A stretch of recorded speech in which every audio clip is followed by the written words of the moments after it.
रख हौसला वो मंजर भी आएगा, प्यासे के पास समंदर भी आएगा, थक कर न बैठ ए मुसाफिर, मंजिल भी मिलेगी और मंजिल के मिलने का मजा भी आएगा। नमस्कार दोस्तों, मैं मनोज एक बार फिर से आपका हार्दिक स्वागत करता हूं। हमने अपने पिछले सेशन में भारत के अपवा तंत्र से संबंधित विभिन्न नदियों के बारे में चर्चाएं कर ली थी। आज जो अपना सेशन रहेगा वो भारत की इन नदियों पर विभिन्न नदी घाटी परियोजनाओं को लेके है। दोस्तों, हमने अपने लास्ट सेशन में भारत के अपवा तंत्र में अपवा तंत्र के जो प्रकार पढ़े थे, जिनके अंतर्गत आपने देखा था कि उद्गम बिंदु के आधार पर हमने दो अपवा तंत्रों की चर्चाएं कर ली थी। एक तो हिमालय से निकलने वाली नदियां और एक प्रायद्वीपीय पठार से निकलने वाली नदियां। अब हम गंतव्य बिंदु के आधार पर देख चुके हैं कि कुछ नदियों का जल जो है वो अरब सागर में चला जाता है और कुछ नदियां जो हैं वो बंगाल की खाड़ी में गिर जाती हैं। तो इन सभी अपवा तंत्र के अंतर्गत इन नदियों पर बनने वाले बांध, इन पर कौन कौन सी परियोजनाएं संचालित हैं, उन सब की चर्चाएं आज हम इस सेशन में करने वाले हैं। देखिए, अगर नदी घाटी परियोजनाओं की अगर हम बात करते हैं तो नदी घाटी परियोजनाओं में हमने देखा कि भारत में जो बहुउद्देशीय नदी घाटी परियोजनाएं आई हैं, इन बहुउद्देशीय नदी घाटी परियोजनाओं के अंतर्गत इनका निर्माण कैसे हुआ, इनके निर्माण के साथ साथ अगर देखें तो इनके बारे में कुछ विशेष जो कोटेशन दिए गए हैं वहाँ से भी प्रश्न बन जाता है, क्योंकि पंडित जवाहरलाल नेहरू ने भारत में बनी हुई इन नदी घाटी परियोजनाओं को भारत के मंदिर से संबोधन दिया था। दोस्तों देखिएगा, यहाँ हम बात कर रहे हैं नदी घाटी परियोजनाओं पे। जो नदी घाटी परियोजनाएं हैं ये बहुउद्देशीय नदी घाटी परियोजनाएं कहलाई। इसका भी विशेष कारण था क्योंकि यहाँ पर अनेक उद्देश्यों की पूर्ति की गई थी और इन अनेक उद्देश्यों की पूर्ति के कारण इन्हें बहुउद्देशीय नदी घाटी परियोजनाएं कहा जाता है और इन्हें पंडित जवाहरलाल नेहरू ने आधुनिक भारत के मंदिर कहा था। और यहां हम बात करें कि जो भारत में नदी घाटी परियोजनाएं हैं इनको बहुउद्देशीय नदी घाटी परियोजनाओं से संबोधन मिला, तो ये कौन सी परियोजना के बाद में भारत की जो पहली बहुउद्देशीय नदी घाटी परियोजना आ जाती है, ये आती है दामोदर नदी घाटी परियोजना। और दामोदर नदी घाटी परियोजना आ जाती है भाई पश्चिमी बंगाल में। पश्चिमी बंगाल में दामोदर नदी पर संचालित है भारत की पहली नदी घाटी परियोजना, जिसे हम बहुउद्देशीय नदी घाटी परियोजना के अंतर्गत जानते हैं। और यही स्वतंत्र भारत का सार्वजनिक क्षेत्र का पहला उपक्रम भी हो जाता है। यहां हम बात करें कि भारत की सबसे बड़ी नदी घाटी परियोजना, अगर हम सबसे बड़ी नदी घाटी परियोजना की बात करते हैं तो ये आ जाती है भाई यहां पर भाखड़ा नांगल बांध परियोजना, सतलज नदी पर संचालित। सतलज नदी पर संचालित भारत की सबसे बड़ी जो नदी घाटी परियोजना है इसे हम पढ़ रहे हैं भाखड़ा नांगल बांध परियोजना के अंतर्गत भाई। ठीक है, अब देखिएगा आगे अगर हम बात करें कि जो भारत में बहुउद्देशीय नदी घाटी परियोजनाएं आई हैं, इन बहुउद्देशीय नदी घाटी परियोजनाओं में सबसे पहले देखो दोस्तों बांधों का निर्माण किया। विभिन्न नदियां जो हैं इन नदियों पर बांधों का निर्माण किया गया। और बांध निर्माण के बाद अगर देखें तो भी इन नदी घाटी परियोजनाओं पर और कौन कौन से कार्य हुए, तो सबसे पहले देखिएगा जब बांध का निर्माण किया गया तो यहां पर प्रभाव पड़ा कि भाई बाढ़ नियंत्रण हो गया। जब नदी में जल की आवक बढ़ जाती है तो वहां पर बाढ़ की स्थिति उत्पन्न होती है और ऐसा नियंत्रण करने के लिए हम बांध बनाते हैं। तो सबसे पहला जो कार्य हुआ वो हो जाता है भी बाढ़ नियंत्रण। ठीक है, अगला कि जब बाढ़ नियंत्रण हो गया तो इन्हीं बांधों पर हम देखते हैं कि भी विभिन्न क्षेत्रों में मत्स्य पालन का कार्य किया जाता है, जो कि एग्रीकल्चर के अंतर्गत सम्मिलित है, प्राथमिक आर्थिक क्रिया कही जाती है। और मत्स्य पालन जो है इसके अंतर्गत हम देखते हैं दोस्तों यहाँ पर पीसी कल्चर को अपनाया गया है। ठीक है, विशेषीकृत कृषि का एक स्वरूप हो जाता है। उसके बाद में देखें तो इन्हीं बांधों से विभिन्न क्षेत्रों में नहरें निकाली जाती हैं और इन नहरों के द्वारा सिंचाई कार्य कर दिया जाता है। जैसे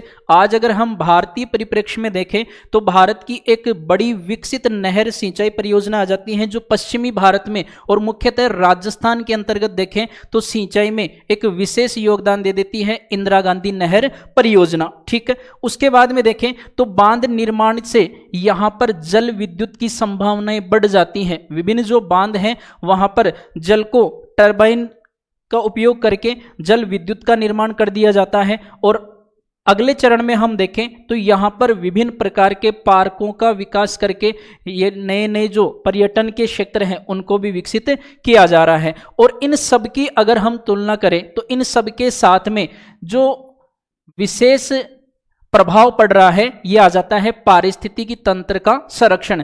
भी बाढ़ नियंत्रण को रोक रहे हैं तो कहीं ना कहीं वनस्पति और जीव जंतुओं के संरक्षण की भी हम बात कर सकते हैं, ठीक है। दूसरा, कटाव वगैरह को हम रोक सकते हैं, तो कटाव जब रुक जाता है वनस्पति का और विभिन्न जीव जंतुओं का अगर हम देखें संरक्षण होता है तो ये पारिस्थितिक तंत्र को सुरक्षित कर देता है। तो इस प्रकार से जो बहुउद्देशीय नदी घाटी परियोजनाएं हैं, इन बहुउद्देशीय नदी घाटी परियोजनाओं में हम इन सभी कार्यों को सम्मिलित कर लेते हैं और एक से अधिक उद्देश्यों की पूर्ति हुई, इसीलिए दोस्तों हमने इनको क्या कहा है, बहुउद्देशीय नदी घाटी परियोजना नाम दिया है। अब देखिएगा कि भारत के अंतर्गत जो बहुउद्देशीय नदी घाटी परियोजनाएं आती हैं वो एक तो आ जाती हैं भाई उत्तर भारत की जो प्रमुख नदियां हैं, और उत्तर भारत में हिमालय से निकलने वाली जो प्रमुख नदियां थी जिनको हमने पूर्ववर्ती नदी कहा था, सिंधु नदी तंत्र, गंगा नदी तंत्र और ब्रह्मपुत्र नदी तंत्र। यहां अगर हम बात करते हैं कि जो सिंधु नदी तंत्र है, इस सिंधु नदी तंत्र में सिंधु नदी और उसकी कुछ सहायक नदियां आ जाती हैं जिनके ऊपर विभिन्न प्रकार की परियोजनाएं संचालित की गई हैं। देखिएगा सिंधु नदी का अगर हम प्रवाह देखें तो सिंधु नदी का प्रवाह भारत में केवल जम्मू कश्मीर राज्य में हो जाता है, ठीक है। अगर वर्तमान की बात करते हैं तो वर्तमान में जम्मू कश्मीर और लद्दाख केंद्र शासित प्रदेश, ये दो ऐसे क्षेत्र आ जाते हैं जहां सिंधु नदी का प्रवाह देखने को मिलता है। ये जो सिंधु नदी भारत में प्रवाहित हो रही है तो भारत में कोई विशेष परियोजना यहां संचालित नहीं है, लेकिन जब सिंधु नदी दमचौक के बाद में पाकिस्तान में प्रवाहित होती है तो पाकिस्तान में इस नदी पर यहां पर अगर देखें तो एक सखर परियोजना आ जाती है। कौन सी परियोजना आ जाती है? सखर परियोजना आ जाती है। और इस सखर परियोजना के अंतर्गत पाकिस्तान में यहां पर एक लोयड बांध का भी निर्माण किया गया है। तो ध्यान रखिएगा कि सिंधु नदी पर पाकिस्तान में कौन सी परियोजना संचालित है, तो सखर परियोजना आ जाती है। और यहां अगर हम बात करते हैं किसी बांध की तो यहां पर बांध कौन सा बनाया गया है भाई? लोयड बांध आ जाता है। अब इस सिंधु की कुछ सहायक नदियां हैं जो भारत की ओर से आकर मिलती हैं, तो इन्हें पंचनद के नाम से जाना जाता है। और इस पंचनद में उत्तर से दक्षिण की ओर सिंधु की जो सहायक नदियों का, उत्तर से दक्षिण की ओर सिंधु की सहायक नदियों का जो क्रम हम देखने वाले हैं, सबसे पहले झेलम नदी आकर मिलती है, ठीक है। झेलम नदी चिनाब से मिलती है और चिनाब से ही रावी नदी का भी संगम हो जाता है। हम यहाँ इस नदी तंत्र को कुछ इस तरीके से देख सकते हैं कि ये जो सिंधु नदी आ रही है, इस सिंधु नदी की कुछ सहायक नदियां हैं जिनको हम पंचनद के नाम से जानते हैं। यहां से देखिएगा चिनाब नदी, और इस चिनाब की एक मुख्य सहायक नदी आ जाती है सतलज, और ये पंचनद के रूप में आगे बढ़ता है। पंचनद इसलिए नाम दिया है क्योंकि अब इन दोनों की भी सहायक नदियां आने वाली हैं। यहां से हम बात करेंगे भाई झेलम नदी की, फिर चिनाब, और उसके बाद में ये नदी आ जाती है भाई रावी। इस रावी नदी के बाद अगर देखें तो एक नदी आ जाती है व्यास, और ये जो व्यास नदी है ये व्यास नदी मिल जाती है सतलज नदी के साथ में, सतलज। और सतलज नदी का जो संगम हो रहा है ये हो जाता है चिनाब नदी के साथ। तो हम देख सकते हैं कि जो सिंधु नदी है, सबसे उत्तरी भाग में हमने जो सिंधु नदी देखी है, इस सिंधु नदी की ये बाईं ओर से मिलने वाली 5 प्रमुख सहायक नदियां हैं, और इन्हीं का जो सम्मिलित रूप है ये यहाँ पर कहलाता है भाई पंचनद। और ये पंचनद मिलता कहाँ पर है? मिथनकोट पाकिस्तान में।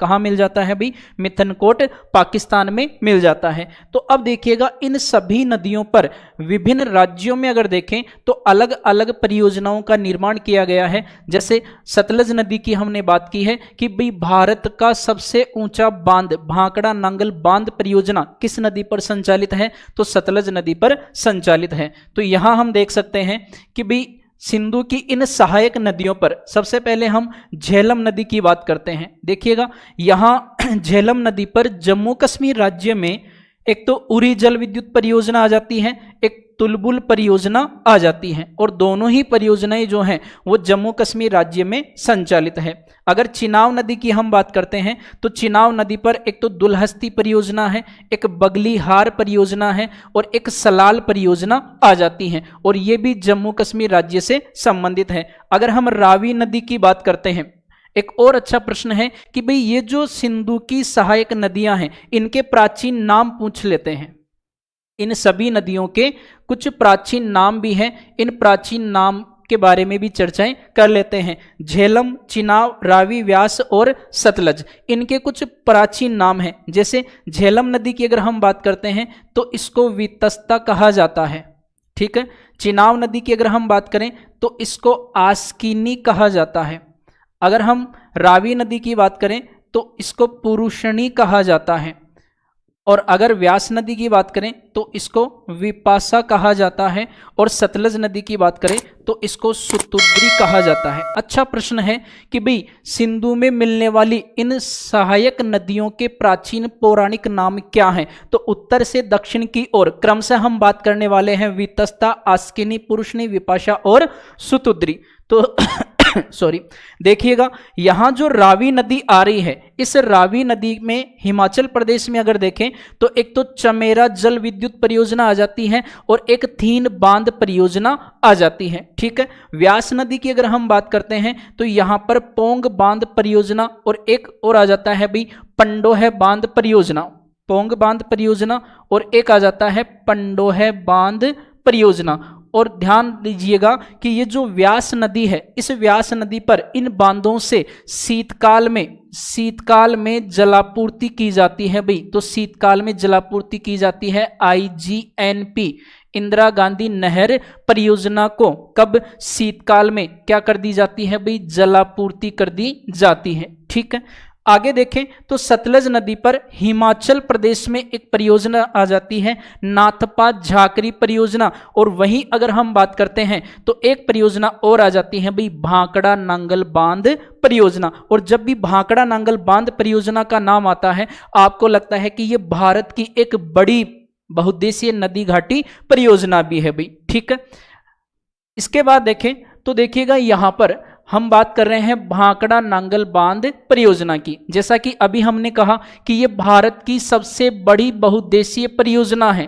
प्रश्न को ध्यान रखिएगा, भारत की प्रथम बहुउद्देशीय नदी घाटी परियोजना पूछी जाती है तो प्रथम में नाम आ रहा था भाई किसका? प्रथम आ जाता है दामोदर नदी पर संचालित है दामोदर बहुउद्देशीय नदी घाटी परियोजना। लेकिन अगर भारत की सबसे बड़ी की बात कर रहे हैं तो बड़ी परियोजना में कौन सी हो जाती है? बड़ी परियोजना आ जाती है भांकड़ा नांगल बांध परियोजना। और ये किस नदी पर संचालित है? तो यहां पर नदी आती है भाई सतलज नदी, और इस सतलज नदी पर दो बांध बनाए गए हैं, एक तो भांकड़ा और एक नांगल। अगर हम बात करें इनकी अवस्थिति की तो अवस्थिति में देखिएगा कि जो भांकड़ा बांध का निर्माण किया गया है, भांकड़ा बांध बनाया गया है हिमाचल प्रदेश के बिलासपुर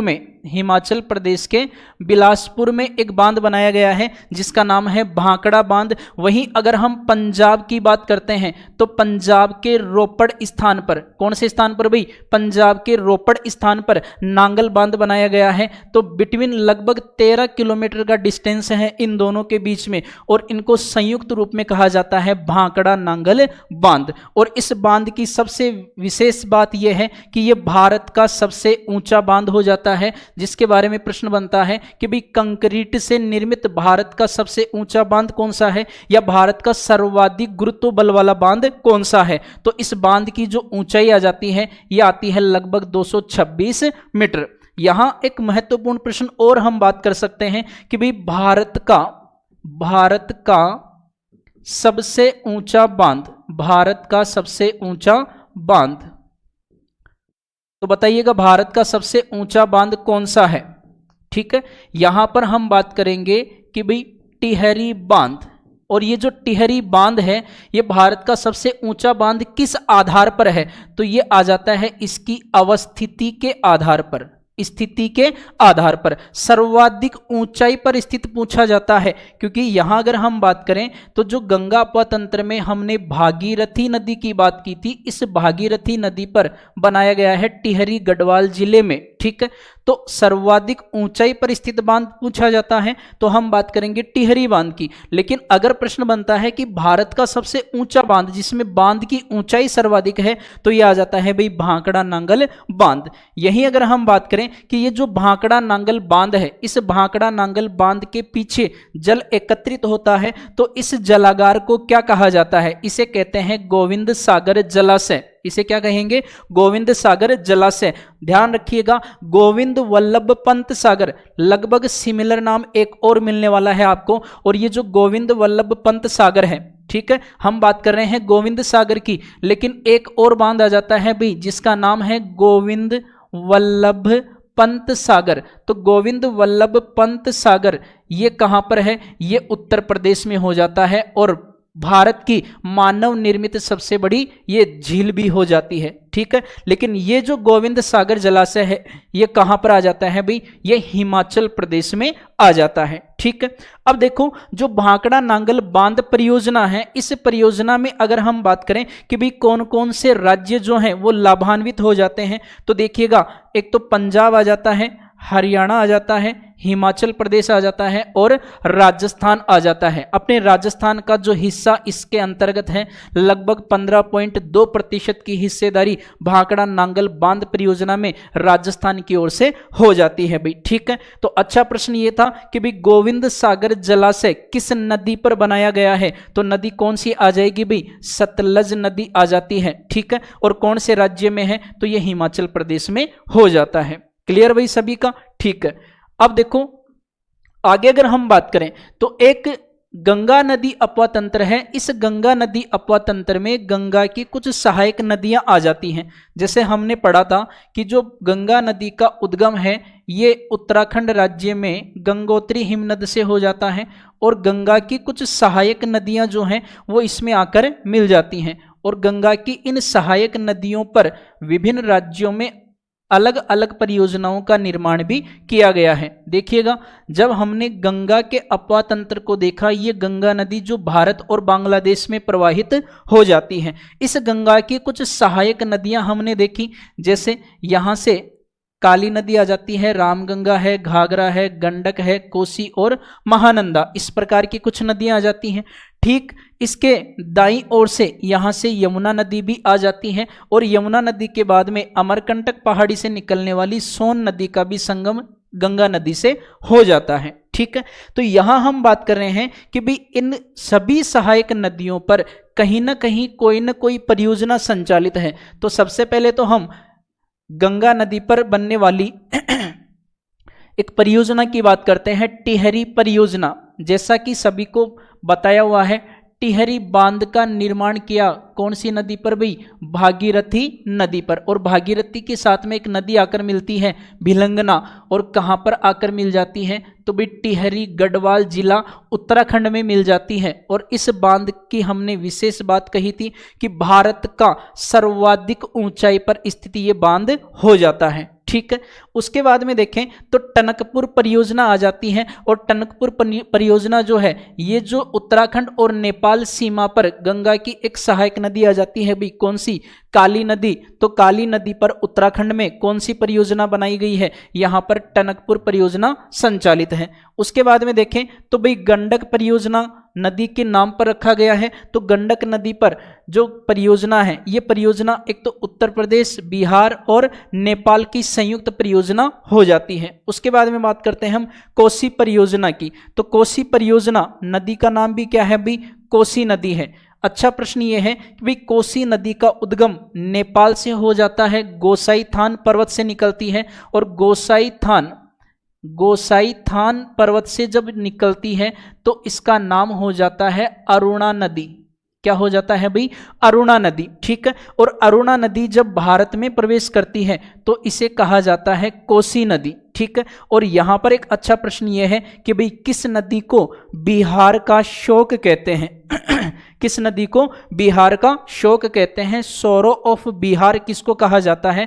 तो कोसी नदी को, जिसके ऊपर कौन सी परियोजना आ जाती है? कोसी परियोजना आ जाती है। हम बात कर रहे हैं बाण सागर परियोजना। बाण सागर परियोजना आ जाती है भाई सोन नदी पर। सोन नदी का उद्गम हमने देखा अमरकंटक की पहाड़ी से निकलती है और बिहार में जाकर गंगा नदी से मिल जाती है। और ये गंगा की वह सहायक नदी है जिसका उद्गम हिमालय से नहीं होता है। गंगा की वह सहायक नदी है जिसका उद्गम कहां से नहीं हो रहा? हिमालय से नहीं हो रहा। ध्यान दीजिएगा, अगर यमुना नदी की हम बात करते हैं तो हिमालय से उद्गम है। शेष सभी नदियों की अगर हम बात करते हैं तो हिमालय से उद्गम है। और अधिकतर जो नदियां आ रही हैं ये सभी नदियां किस ओर से आ जाती हैं? इस नेपाल वाले भाग से आ जाती हैं। तो वाटर हाउस ऑफ गंगा कहा जाता है। भाई गंगा का वाटर हाउस किसको कहा जाता है? यहां पर नेपाल को कहा जाता है। अच्छा प्रश्न है भाई, ठीक है। तो ध्यान दीजिएगा कि गंगा की वह सहायक नदी जो हिमालय से नहीं निकलती है,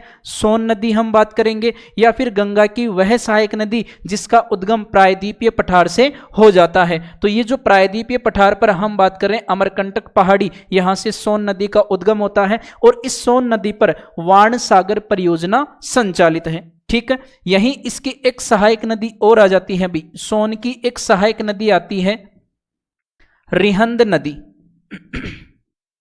सोन की एक सहायक नदी आती है रिहंद नदी, जिसके ऊपर रिहंद परियोजना आ जाती है और रिहंद परियोजना का संबंध है भाई उत्तर प्रदेश। और यही रिहंद नदी पर अभी जो हमने बात की थी कि कोई बांध बनाया हुआ है, तो कौन सा बांध आ जाता है? गोविंद वल्लभ पंत सागर। गोविंद वल्लभ पंत सागर, इस बांध का निर्माण किस नदी पर है भाई? रिहंद नदी पर। कहां निर्मित है? उत्तर प्रदेश में। और उत्तर प्रदेश की एक विशेष परियोजना भी हो जाती है। उसके बाद में देखें तो भाई माता टीला परियोजना, और माता टीला परियोजना किस पर संचालित है? ये बेतवा नदी पर आ जाती है। किस नदी पर आती है? बेतवा नदी पर आ जाती है। तो देखिएगा यहां हमने जो गंगा नदी है, इस गंगा नदी की एक सहायक नदी की बात की कि यमुना नदी जो है वो गंगा में मिलती है। ठीक है, अब इस यमुना नदी में अगर देखें तो कुछ नदियां और आकर मिल जाती हैं, जैसे चंबल, जैसे कैन और बेतवा। ध्यान दीजिएगा,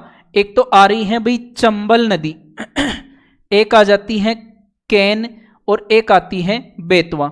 तो चंबल, कैन और बेतवा ये यमुना की सहायक नदियां हैं। और जो बेतवा नदी आती है इसके ऊपर मध्य प्रदेश और उत्तर प्रदेश की एक संयुक्त परियोजना आ जाती है जिसे हम कहते हैं माता टीला परियोजना। तो देखो गंगा नदी अपतंत्र में गंगा की कुछ सहायक नदियों पर हमने जो परियोजनाएं पढ़ी हैं, इंपॉर्टेंट सबसे ज्यादा बार जो प्रश्न बना हुआ है रिहंद परियोजना को ध्यान में रखना है, यहां से माता टीला परियोजना को ध्यान में रखना है, और यहां से अगर हम बात करते हैं तो टनकपुर परियोजना को ध्यान में रख देना है भाई। ठीक है, आगे चले तो अब देखो यहां पर हम बात कर रहे हैं कि भाई जो दामोदर नदी है, इस दामोदर नदी पर भी कुछ परियोजनाएं आ जाती हैं। दामोदर नदी किसकी सहायक नदी है भाई? तो दामोदर नदी की अगर हम बात करें तो दामोदर नदी हुगली की सहायक नदी है। और हुगली नदी का उद्गम कहां से है? बता दीजिए फटाफट से, हुगली नदी का उद्गम कहां से हो जाता है? तो जब हमने बात की गंगा अपतंत्र की, गंगा अपतंत्र में हमने देखा कि पश्चिमी बंगाल और बांग्लादेश सीमा पर यहां पर एक बांध बनाया गया है। ठीक है, यहां पर जो बांध बनाया गया है इस बांध का नाम था भाई फरक्का बांध। ये जो बांध आ रहा है कौन सा है? फरक्का बांध। ठीक है, इस फरक्का बांध से एक जलधारा अलग होती है और ये जो जलधारा अलग हो जाती है इस जलधारा का नाम था हुगली नदी। हुगली नदी, हुगली नदी जो है ये गंगा की एक वितरिका है। देखिएगा जब भी हम नदियों को पढ़ते हैं तो एक तो शब्द आ जाता है वितरिका और एक शब्द आ जाता है सहायक नदी। सहायक नदी तो कि छोटी छोटी जलधाराएं जब मुख्य नदी के साथ मिलती हैं तो इनको तो हम कहते हैं सहायक नदी। जैसे यहां से देखिएगा ये जो यमुना नदी है ये गंगा की, ये जो यमुना नदी है ये गंगा की सहायक नदी है। ठीक है, अगर हम बात करें कि हुगली नदी, तो हुगली नदी जो है वो एक वितरिका के रूप में आ जाती है। किसके रूप में आती है भाई? वितरिका के रूप में आ जाती है। तो ये अलग हो रही है। और अब इस हुगली नदी की कुछ सहायक नदियों को अगर देखें तो सहायक नदियों में देखिएगा एक तो आ जाती है दामोदर नदी, एक आ जाती है मयूराक्षी नदी। ठीक है। तो दामोदर और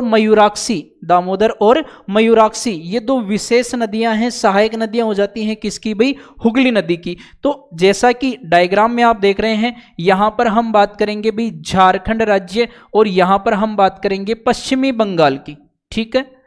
झारखंड और पश्चिमी बंगाल, इन दो राज्यों की हम बात करने वाले हैं। तो देखिएगा कि जो भारत में दामोदर नदी है, ये दामोदर नदी भारत की प्रथम बहुउद्देशीय नदी घाटी परियोजना के रूप में जानी जाती है। और भारत की जो प्रथम बहुउद्देशीय नदी घाटी परियोजना है, इस परियोजना को अगर देखें तो इस परियोजना को हमने कहां से लिया है भाई, अमेरिका की टेनेसी नदी से लिया है। कि हमने ये जो परियोजना ली है, ये परियोजना कहां से देखकर बनाई, तो अमेरिका की जो टेनेसी नदी है, इस टेनेसी नदी घाटी के आधार पर भारत की प्रथम बहुउद्देशीय नदी घाटी परियोजना दामोदर नदी पर संचालित कर दी गई। एक अच्छा प्रश्न ये भी है कि भाई स्वतंत्र भारत का सार्वजनिक क्षेत्र का ये जो दामोदर नदी घाटी परियोजना है, ये हमारे स्वतंत्र भारत का सार्वजनिक क्षेत्र का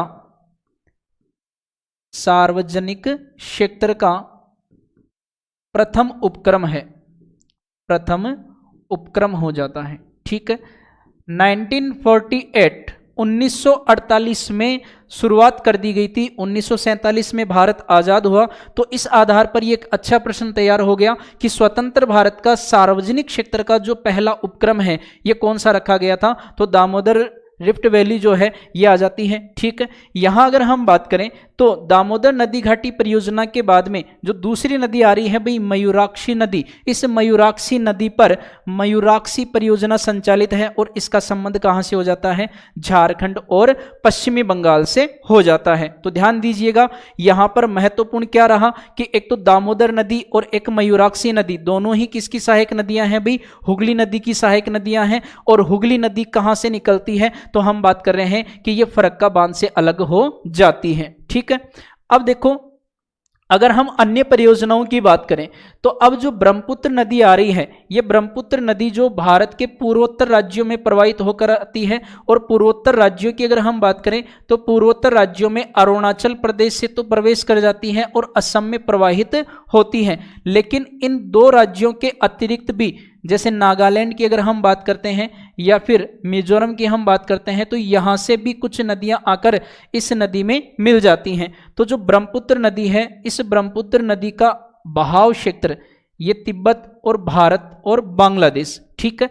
लेकिन इसकी कुछ सहायक नदियां हैं जो निकटवर्ती राज्यों से मिलती हैं। तो इन सहायक नदियों पर परियोजनाएं संचालित हैं, जिनमें सबसे पहले हम बात करेंगे कि अरुणाचल प्रदेश में कौन कौन सी परियोजनाएं हैं। अरुणाचल प्रदेश में देखिएगा रंगा परियोजना, कामेंग परियोजना और पाकी परियोजना। पूर्वोत्तर जो भारत है, इस पूर्वोत्तर भारत को 7 सिस्टर स्टेट कहा जाता है, 7 बहिन राज्य। देखा होगा कि भाई दो लड़कियां अगर मिलती जुलती हैं तो हम बात करते हैं कि दोनों बहनें हैं क्या, ठीक है। तो इसी आधार पर अगर देखें तो पूर्वोत्तर में जो पहाड़ी क्षेत्र आ रहे हैं, इन पहाड़ी क्षेत्रों में लगभग मिला जुला जो भौगोलिक स्वरूप है वो देखने को मिल जाता है और इसीलिए इसको कहा जाता है 7 बहिन राज्य। ध्यान दीजिएगा सिक्किम को छोड़कर शेष जो पूर्वोत्तर हैं इनमें अरुणाचल प्रदेश आ जाता है, नागालैंड, मणिपुर, मिजोरम, त्रिपुरा, मेघालय और असम, इन 7 राज्यों को 7 बहिन राज्य की संज्ञा दी है। और यहां पर अगर हम बात करें तो असम में आ जाती है एक कोपली परियोजना। नागालैंड की अगर हम बात करते हैं तो दोयांग परियोजना, नदी भी इसी से संबंधित है भाई, दोयांग नदी पर संचालित है, बहुत बार पूछा हुआ प्रश्न है, ठीक है। अगर मणिपुर की हम बात करते हैं तो तिपाईमुख परियोजना आ जाती है और ये जो तिपाईमुख नदी है ये बराक नदी की एक छोटी सहायक नदी हो जाती है। और ये जो बराक नदी आ रही है ये बांग्लादेश में मेघना नदी से मिलती है। जब अपवा तंत्र बताया था आपको तो ये भी बताया था कि ये जो मेघना, ये जो बराक है मेघना से मिलती है और मेघना किससे मिल जाती है, यहां से तो गंगा नदी आ रही थी और ये वाली ब्रह्मपुत्र नदी आ रही थी, इनकी सहायक नदी। और मेघना से मिलने के बाद ही हमने देखा था सुंदरवन डेल्टा का निर्माण कर देती है, ठीक है। अगर मिजोरम की हम बात करते हैं तो यहां पर तुई वाई परियोजना संचालित है भाई। ठीक। तो इस आधार पर हमने देखा कि जो ब्रह्मपुत्र नदी तंत्र है, इस ब्रह्मपुत्र नदी तंत्र में ये पूर्वोत्तर भारत की कुछ विशेष परियोजनाएं आ जाती हैं। मैंने कहा सर्वाधिक जो पूछा हुआ प्रश्न है, नागालैंड की दोयांग परियोजना सबसे ज्यादा बार रिवाइज हुई है भाई, ध्यान दीजिएगा। इसके बाद अगर चलें तो अब देखो कुछ नदियां हैं जो प्रायद्वीपीय पठार पर प्रवाहित होती हैं, और प्रायद्वीपीय पठार पर प्रवाहित होने वाली इन नदियों में एक तो नदी तंत्र आ जाता है जो उत्तर भारत और दक्षिण भारत को पृथक कर देता है। यहां से ये वाली जो नदी आती है, इस नदी का नाम है भाई नर्मदा नदी, और नर्मदा नदी के समानांतर यहां पर एक नदी प्रवाहित होती है जिसे कहते हैं ताप्ती नदी। ठीक है, तो नर्मदा और ताप्ती ये दो नदियां हैं। तो पहले तो हम बात करते हैं नर्मदा घाटी परियोजना, और नर्मदा घाटी परियोजना जैसा कि नदी के नाम से ही संचालित है कि ये नर्मदा नदी पर है भाई, किस पर है, नर्मदा नदी पर। और ये जो परियोजना है, तो नर्मदा नदी का हम प्रवाह क्षेत्र अगर देखें तो हमने देखा था कि अमरकंटक पहाड़ी से मध्य प्रदेश से निकल जाती है, महाराष्ट्र का कुछ उत्तरी सीमा वाला भाग स्पर्श करती है, और उसके बाद में ये गुजरात में आ जाती है। और गुजरात का कौन सा स्थान आ जाता है भाई,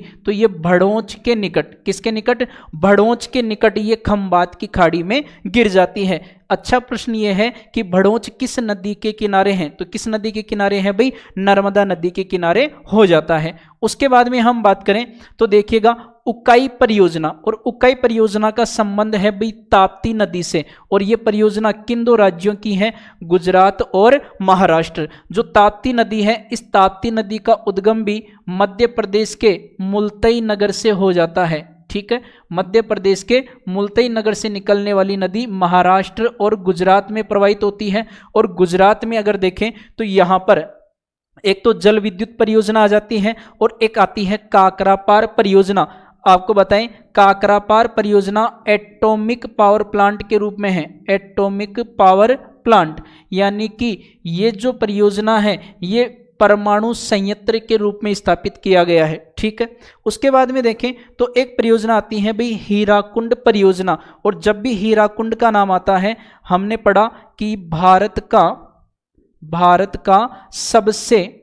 का सबसे लंबा बांध, तो भारत का सबसे लंबा जो बांध आ जाता है ये कौन सा आ जाता है भाई, हीराकुंड बांध आ जाता है। कौन सी नदी पर है सर, महानदी पर है। और निर्माण कहाँ किया गया है, तो निर्माण आ जाता है संबलपुर में, और ये संबलपुर किस राज्य में है भाई, तो ओडिशा में आ जाता है। ध्यान दीजिएगा, भारत का सबसे लंबा बांध कौन सा है, तो भाई हीराकुंड बांध आ जाता है। किस नदी पर है, महानदी पर है। कहां पर है, ओडिशा के संबलपुर में हो जाता है। ठीक है, तो इस आधार पर हमने हीराकुंड परियोजना पढ़ ली, जो कि कहां पर है, ये आ जाती है भाई ओडिशा में महानदी पर।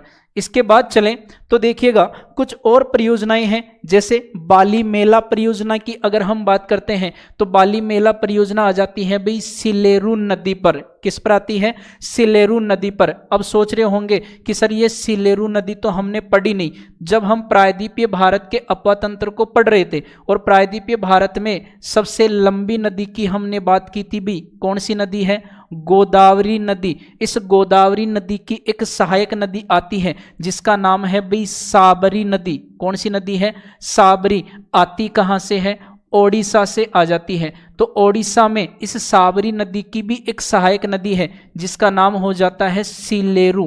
कौन सी नदी है, सिलेरू। देखिएगा गोदावरी नदी की जो सहायक नदियां हैं उनमें वैनगंगा, पेनगंगा, मंजरा, इंद्रावती, ठीक है, साबरी, ये सभी सहायक नदियां थी। और साबरी की जो सहायक सिलेरू नदी है, इस सिलेरू नदी पर कौन सी परियोजना आ जाती है भाई, बाली मेला परियोजना आ जाती है। ठीक है, उसके बाद चले तो एक आती है भाई निजाम सागर बांध परियोजना। निजाम सागर बांध परियोजना, तो निजाम सागर बांध परियोजना में जो गोदावरी की सहायक नदी आती है, कौन सी नदी आ जाती है भाई, मंजरा नदी आ जाती है। और ये मंजरा नदी कहां पर आती है, तेलंगाना में। ठीक है, तो तेलंगाना से मिलने वाली जो मंजरा नदी है, इस मंजरा नदी पर आ जाता है कौन, निजाम सागर बांध परियोजना।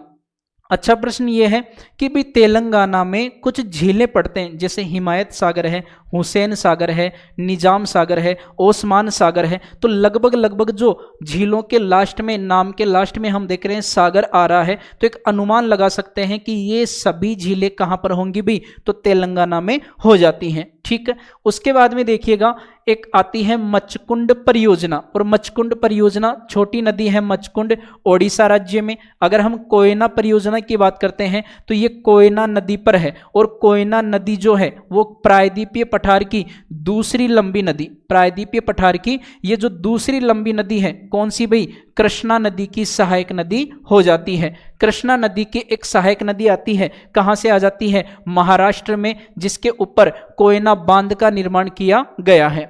उसके बाद में देखें तो श्री सेलम बांध परियोजना, श्री सेलम बांध परियोजना कृष्णा नदी पर है और तेलंगाना आंध्र प्रदेश की संयुक्त परियोजना हो जाती है। उसके बाद देखें तो अलमाटी बांध परियोजना, अलमाटी बांध परियोजना भी कृष्णा नदी पर है और कहां पर है भाई, कर्नाटक राज्य में हो जाती है। उसके बाद में देखेंगे मेटूर बांध परियोजना, तो मेटूर बांध परियोजना आती है कावेरी नदी पर। कावेरी नदी का जो उद्गम है और प्रवाह की अगर हम बात करें तो ये जो कावेरी नदी है इसका उद्गम होता है भाई कर्नाटक से। कर्नाटक का आ जाता है कुर्ग जिला, कर्नाटक का कौन सा है, कुर्ग जिला, जहां पर पहाड़ियां आ जाती हैं ब्रह्मगिरी की पहाड़ी। कौन सी पहाड़ी आती हैं, ब्रह्मगिरी की पहाड़ी। इन ब्रह्मगिरी पहाड़ियों से कर्नाटक से निकलने के बाद तमिलनाडु में प्रवाहित होती है और तमिलनाडु के तंजावुर, कौन से स्थान पर, तमिलनाडु के तंजावुर स्थान पर डेल्टा बनाते हुए बंगाल की खाड़ी में गिर जाती है। तो ध्यान दीजिएगा, तंजावुर जो है वो कागज उद्योग का एक केंद्र रहा है। किस नदी के किनारे है, तो कावेरी नदी के किनारे है, और इस नदी पर कौन सी परियोजना आ जाती है, मेटूर बांध परियोजना संचालित है। अगर हम लास्ट में बात करें तो भाई प्रायद्वीपीय भारत के दक्षिण में एक नदी प्रवाहित होती है, पेरियार नदी, और ये जो पेरियार नदी है इसकी दो शाखाएं आती हैं। एक शाखा तो पश्चिम की ओर आ जाती है, ठीक है, और एक शाखा जो है वो पूर्वी भाग की ओर चली जाती है। अगर हम पश्चिमी शाखा की बात करते हैं तो केरल राज्य में इडुक्की बांध परियोजना इस नदी पर संचालित है। कौन सी बांध परियोजना है, इडुक्की बांध परियोजना। तो इस प्रकार ये तो थी भी भारत की कुछ महत्वपूर्ण नदी घाटी परियोजनाएं, और महत्वपूर्ण नदी घाटी परियोजनाओं के साथ में कुछ बहुउद्देशीय नदी घाटी परियोजनाओं की भी बात अपन ने कर ली है। देखो, अगर हम इस कावेरी नदी की बात करें तो कावेरी नदी पर एक आ जाती है शिव समुद्रम बांध परियोजना। शिव समुद्रम जलप्रपात का निर्माण किया गया है। और अच्छा प्रश्न ये है कि भाई भारत की प्रथम, अच्छा प्रश्न ये है कि भाई भारत की प्रथम जल विद्युत परियोजना, तो प्रथम जल विद्युत परियोजना अगर पूछी जाती है, फर्स्ट हाइड्रो पावर प्लांट की अगर हम बात करते हैं तो फर्स्ट हाइड्रो पावर प्लांट आ जाता है शिव समुद्रम। कहां पर है भाई, कावेरी नदी पर संचालित है। ठीक है, तो आज के इस सेशन में दोस्तों इतना ही। भारत की महत्वपूर्ण नदी घाटी परियोजनाओं की हम बात कर चुके हैं। अगला जो सेशन अपना रहेगा वो भारत की महत्वपूर्ण झीलों को लेकर हम चर्चाएं करने वाले हैं। तब तक के लिए धन्यवाद।